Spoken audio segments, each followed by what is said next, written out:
Perhaps we begin with the use of drugs per se.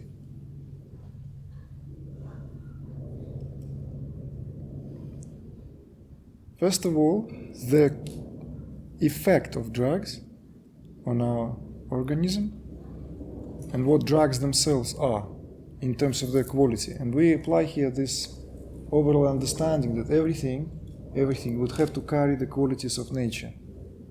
Everything has rajasic primarily, tamasic or sattvic qualities. All drugs taking, all of them with no exceptions, are tamasic. Medicines as well? Like recreational drugs as medicines. Medicines as psychosis. Let's keep this as because I want the drugs as not just recreational drugs and suppressants, not the same. We're not talking about sleeping pills and painkillers of all sorts. We're talking about recreational drugs, something that people have been always taking. But I want you to now focus on the fact of taking drug, whether you roll one up, right? Whether this is, some pot you're about to, take, whether this is Ayahuasca ceremony you're attending, whether this is LSD pill, whether this is essentially... LSD is not a pill. Who cares? It's usually like a liquid or on paper. First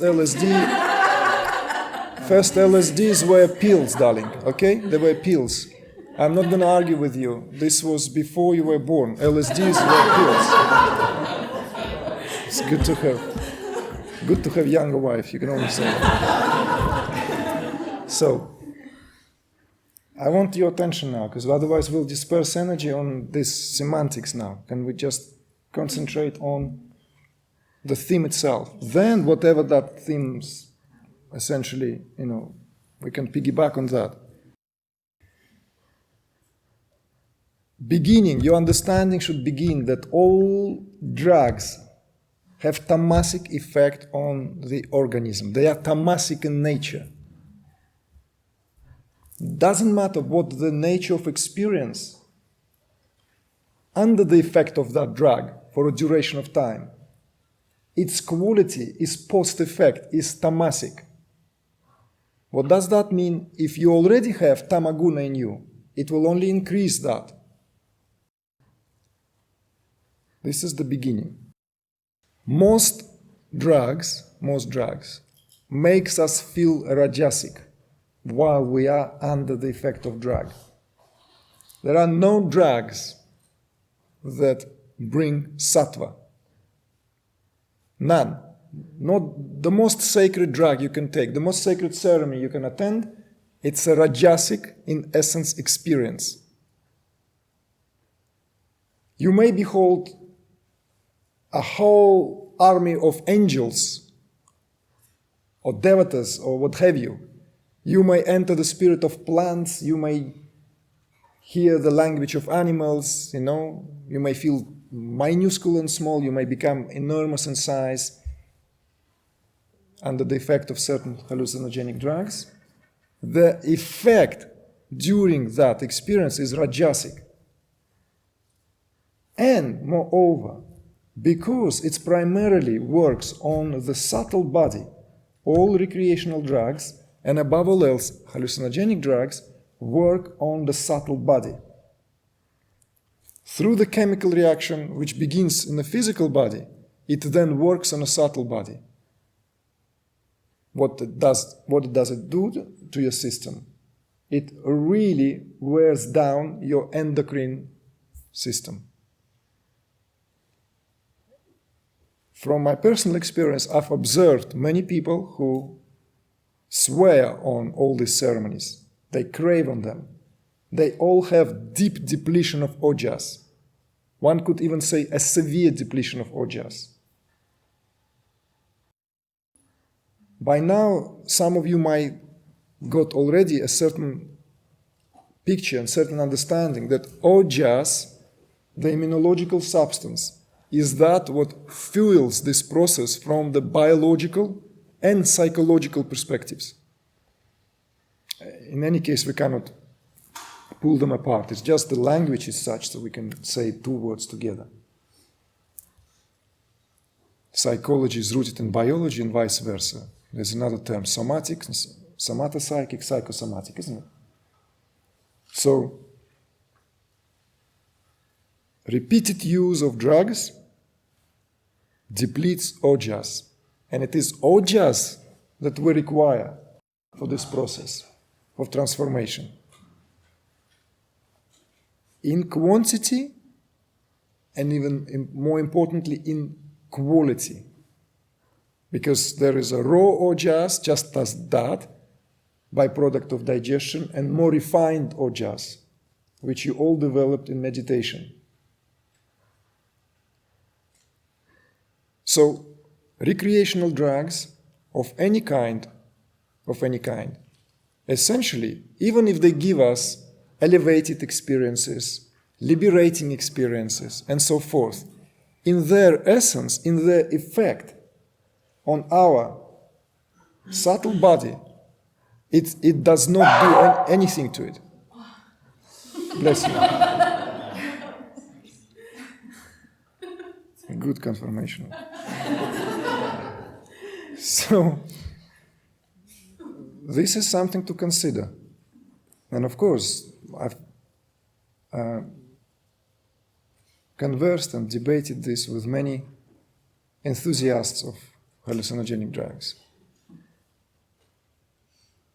What I'd like to draw to your attention is that the nature of spiritual transformation has very little to do with what hallucinogenic drugs offer. Entheogenic or recreational. Ayahuasca itself is one of the most powerfully and universally now available substance, which has tremendously undermining effect on our endocrine system.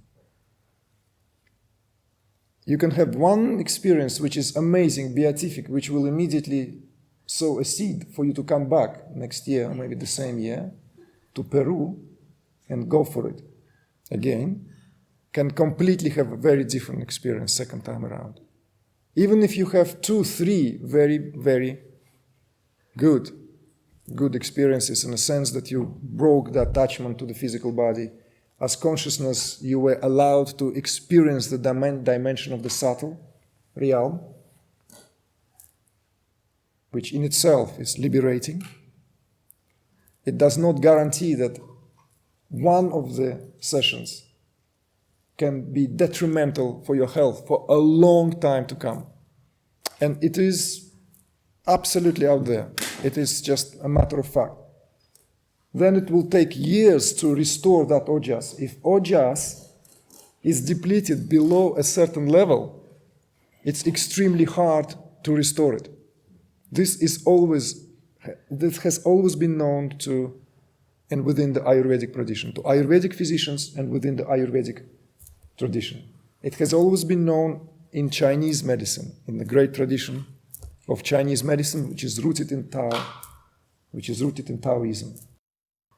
That immunological substance, once it is depleted to a certain degree, below a certain degree, doesn't matter what you will begin to eat, how much you will rest, it will be hard to restore, because by now, if you remember that discourse on 7 dhatus, what you eat today will take 28 days, 28, linked to the lunar calendar, days for full cycle of digestion from what you ate today, what you put on your tongue and into your tummy, to become your ojas. The first immediate digestion took place in the next couple of 3 to 4 hours. You're ready for the next meal. And then you will expel it out of your body as that gross effect of digestion. But that's just the beginning. The digestion of what you have ate today continues for 28 lunar days until it reaches your ojas. Exceptions are some substances like ghee,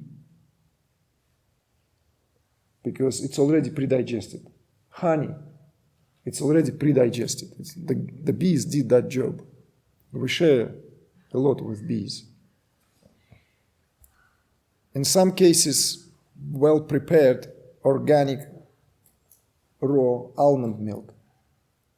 But how much ghee can you take in one go? Teaspoon, 2. Okay, 3. Same with honey, right? Until everything sticks, So, and also, constitutionally, you might not be even able to take honey. You have too much pitta in you, you can't take honey.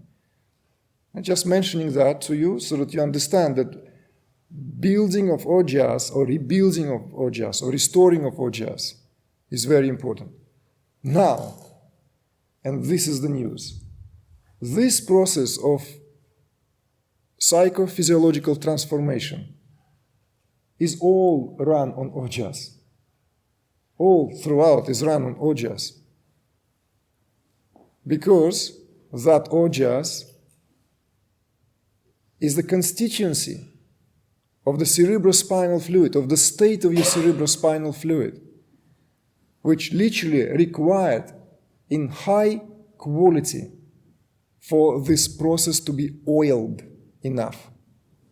Oiled so that your nervous system doesn't get burned out and your neurons in the brains don't get also brittle. You understand that? So, it is for that reason no really sane teacher will advocate take of consciousness-altering drugs, especially if he or she is following the path of self-transformation, where other methodologies, which are infinitely more powerful, infinitely more essentially wholesome, can be employed. This is a very simple picture for you. And then you can dismiss me on the grounds of orthodoxy. I don't really mind, because that repeatedly happens with someone who is completely obsessed with this, some kind of external aid, going somewhere to get that kick. The self-transformation is never about that kick. Okay. Sometimes, occasionally, when we are much younger, it is probably even, one could say, beneficial to try it, so that also the borderline or the separation, let's say, between the physical and the astral, the physical and the subtle, is blurred. In other words, so that we experience that immediate degree of detachment from the body, because it is given, it is granted. Under the effect of that drug, the mind is no longer holding to the usual patterns, and the body, the consciousness dislodges from the body and with force thrown into the subtle body, for the limitation of the language, of course. And then, in the subtle body, all this phantasmagoria takes place. But guess what? And this is the most, this is the top of all the arguments. Doesn't matter how powerful hallucinogenic dosage portion or methodology, it cannot take you beyond the astral realm. It cannot even take you to the karmic realm. So no one who has ever experienced any ayahuasca had that access, let alone to go beyond to the Turiya. And in meditation you can do it, saving yourself on trips to Peru.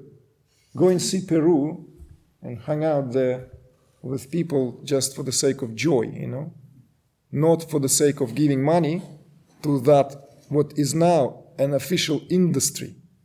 People in England make thousands because they got some connections and all this gullible. And it's becoming also a bit of an upper class thing because it's quite expensive as far as I remember back in the day. you know? $5,000 just to visit Peru for a week and have that ayahuasca ceremony with a known shaman. Again, yes, if you do take this, then it's better to be administered, supervised by someone who knows what is happening when we talk about the entheogenics. It's better to be that way.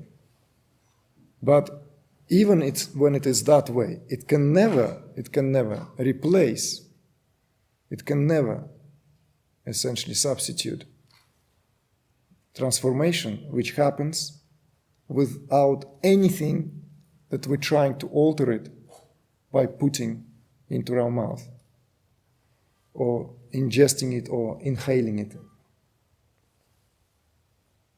As far as I'm concerned, learn to smell the rose and be intoxicated. You know? Seriously. Jasmine, the smell of jasmine still intoxicates me after all these years.